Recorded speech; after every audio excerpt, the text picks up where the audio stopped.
So in last lecture we have started the brackish water fisheries, in which we have discussed about what is meant by the brackish water bodies and what are the main features of the brackish water ecosystem. Now in this lecture we are going to discuss about the brackish water fishes. One by one we are going to see about the details of various types of fishes. So the first fish which we are going to discuss today, that is tilapia. Tilapia, it belongs to phylum Chordata, class Actinopterygii. We know the characteristics of this class. We know that these fishes are ray-finned fishes, and generally these fishes are thin and elongated. The mouth aperture is large, and they are having small cycloid scales on their body. They belong to family Cichlidae. The genus is Oreochromis and the species is Oreochromis mozambicus. You have to keep in mind its scientific name, that is Oreochromis mozambicus. Commonly आपण tilapia म्हणतो, but त्याचं scientific name आहे Oreochromis mozambicus. There are various common names like tilapia, or it is also called as mouth brooder. In later slides we are going to see why it is called as mouth brooder. It is one of the major feature of the family. मराठीमध्ये याला डुक्कर मासा असं देखील म्हटलं जातं. Then when we see the distribution of this fish, it is basically native to southeastern Africa, but because of its adaptive characters and because of its invasive nature, now it is found in many tropical and subtropical countries of the world. Invasive nature ह्याचं कसं आहे, काय आहे, हे आपण next स्लाईडमध्ये बघणार आहोत. याच्यामध्ये तुम्ही लक्षात काय ठेवायचं आहे, सुरुवातीला हा ब्रॅकिश वॉटर फिश आहे टिलापिया. त्याचं सायंटिफिक नाव आहे ओरिओक्रोमिस मोझम्बिकस, आणि त्याचं नेटिव्ह जे आहे तो बेसिक जो आहे तो बेसिकली साऊथ ईस्टर्न आफ्रिका इकडचं नेटिव्ह आहे, बट तो सगळीकडे ट्रॉपिकल आणि सबट्रॉपिकल कंट्रीजमध्ये प्रेझेंट असतो, कारण त्याच्यामध्ये तसे ॲडॅप्टिव्ह कॅरेक्टर्स आहेत किंवा त्याचं नेचर इन्व्हेजिव्ह आहे. या स्लाईड्समध्ये तुम्हाला दोन पिक्चर्स दाखवलेले आहेत टिलापियाचे. तर तुम्हाला त्याचं जे कॅरेक्टरिस्टिक्स आपण आत्ता मगाशी सांगितले त्यातले काही कॅरेक्टरिस्टिक्स तुम्हाला याच्यामध्ये दिसू शकतात. खालचं जे पिक्चर आहे त्याच्यामध्ये तुम्हाला दिसेल की त्याच्या माऊथमधनं स्मॉल फिशेस जे आहेत ते दिसत आहेत तुम्हाला. तर माउथ ब्रूडर आपण त्याला म्हटलं होतं. तर एक बेस्ट एक्झाम्पल पॅरेंटल केअरचं या फिशेसमध्ये पाहायला भेटतं. बऱ्याचशा काळापर्यंत फिमेल टिलापिया जी असते ती हे तिचे फिश छोटे जेव्हा असतात तेव्हा त्यांना एनिमीजपासून प्रोटेक्ट करण्यासाठी स्वतःच्या तोंडामध्ये सेव्ह करून ठेवत असते. सो कॉमन नेम टिलापिया आहे. It was first imported from Bangkok in 1952. त्याचं फर्स्ट इंट्रोडक्शन जे झालं होतं इंडियामध्ये that was in Mandapam, and the purpose of introduction was just for food value. त्याचे फीचर्स जर आपण बघितले, it is a hardy fish, it is invasive and it is rapidly growing. खूप प्रिफरेबल फिश आहे हा. फिश कल्चरमध्ये खूप जास्त डिमांड असलेला फिश आहे, मार्केटमध्ये खूप जास्त डिमांड असलेला हा फिश आहे. का आहे तर त्याचे कॅरेक्टरिस्टिक तसे आहेत. खूप हार्डी फिश आहे, म्हणजे खूप व्हेरिएशन सॅलिनिटीमधले तो सहन करू शकतो, त्या एन्व्हायरमेंटमध्ये तो सर्वाईव्ह करू शकतो. आणि त्याचं जे फिडिंगचे जे हॅबिट आहेत त्यानुसार त्यावरून किंवा बेसिकली तो हर्बिवोरस आहे, पण जर त्या प्रकारचं फूड त्याला अवेलेबल नाही झालं तर तो ऑम्निवोरस याच्यामध्ये तो कन्वर्ट होतो, किंवा तशा प्रकारचं फूडसुद्धा तो घेऊ शकतो आणि सर्वाईव्ह करू शकतो. सॅलिनिटीची बरीच रेंज तो टॉलरेट करू शकतो, आणि त्याची ग्रोथ जी आहे ती खूप जास्त फास्ट आहे. तसंच तो प्रॉलिफिक ब्रीडर आहे. कंटिन्युअसली वर्षभर त्याचं ब्रीडिंग चालू असतं. त्याचे एक्सटर्नल फीचर्स जर आपण बघितले, त्याचं कलरेशन जे आहे ते ग्रे कलर्ड असतो जनरली, ऑलिव्ह ब्राउनिश और blackish, depending on the surrounding habitat. बाजूचं सराउंडिंग जसं असेल त्यानुसार त्याचे ते कलर्स आहेत.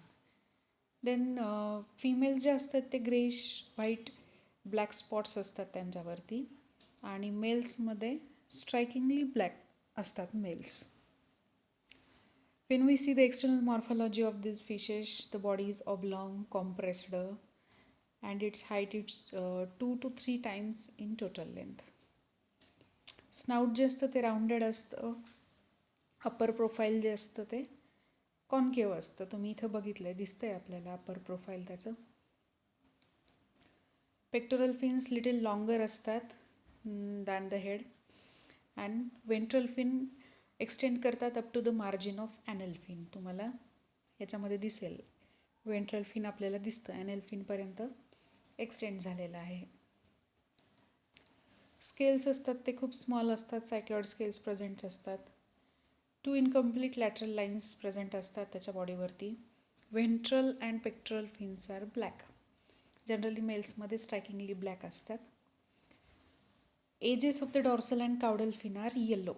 याच्यामध्ये क्लिअरली विजिबल नाही आहे कलरेशन त्याचं, पण generally the edges of dorsal and caudal fin ते येलो कलर्ड असतात. अपर पार्ट जो असतो बॉडीचा, तर त्याच्यावरती 9 to 11 हॉरिझॉन्टल बँड्स असतात किंवा पट्टे असतात. Lower part of head and mouth is whitish. माउथचा आणि हेडचा जो भाग असतो, खालचा भाग, तो व्हाईट कलरचा असतो. मॅक्सिमम त्याची जी लेंथ आहे ती 40 सेंटीमीटरपर्यंत असू शकते. Then the pectoral, caudal and dorsal fins have red edges. Specially breeding सीझनमध्ये किंवा तो मॅच्युअर जेव्हा होतं तेव्हा त्याचे जे पेक्टोरल, काउडल आणि डॉर्सल फिन असतं त्याचे जे एजेस असतात, काठं असतात, ते लाल कलरचे दिसतात.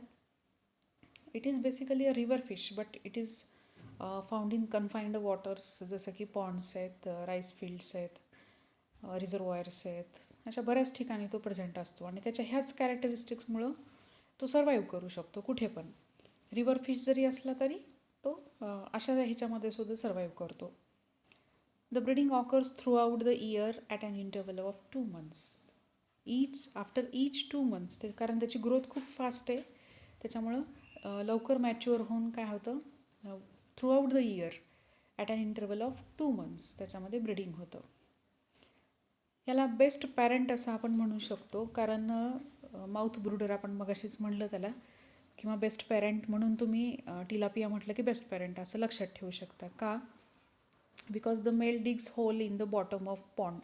ज्या पॉन्डमध्ये हे राहतात त्या ठिकाणी तो जो मेल असतो, मेल टिलापिया, तो काय करतो, एक 35 सेंटीमीटर डायमीटरचं आणि 6 सेंटीमीटर डीप असं एक होल तयार करतो. आणि फिमेल काय करते, तर त्याच्यामध्ये नियर अबाउट 75 to 250 एग्ज त्याच्यामध्ये ले करते.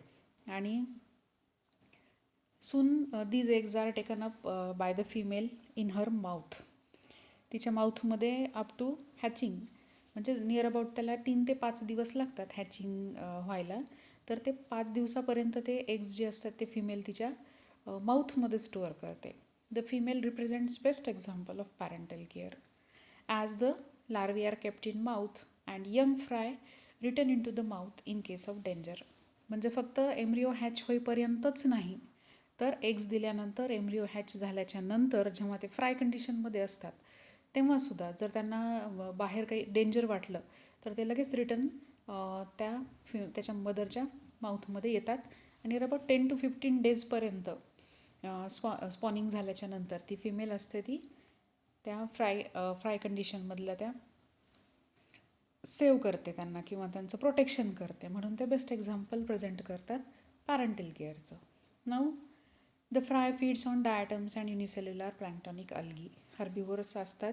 फ्राय कंडिशनमध्ये ते फक्त डायटम्सवरती किंवा युनिसेल्युलर प्लॅन्क्टॉनिक अल्गीज जे असतात त्याच्यावरती सर्वाईव्ह करतात. अडल्ट सुद्धा हर्बिव्होरस हॅबिट दाखवतो तो. त्याच्यामध्ये तो वेरियस मेंबर्स ऑफ अल्गी जे असतात, क्लोरोफायसी, मिक्झोफायसी, बेसिलॅरिओफायसी, याच्या मेंबर्सवरती त्यांचं फीडिंग चालतं. आणि जर फूड अवेलेबल नसेल, हे फूड, तर they can also feed on worms, insects, fish larvae and detritus. म्हणजे कुठल्याही प्रकारचं फूड ते घेऊ शकतात आणि कसल्याही कंडिशनमध्ये ते सर्वाईव्ह करू शकतात.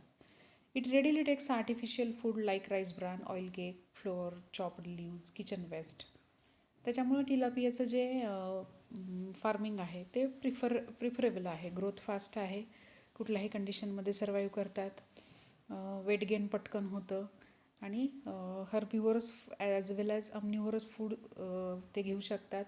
अगेन आर्टिफिशियल फूड पण किंवा अगदी किचन वेस्ट वगैरे जे असतं आपलं त्याच्यावरती पण ते सर्वाईव्ह करू शकतात.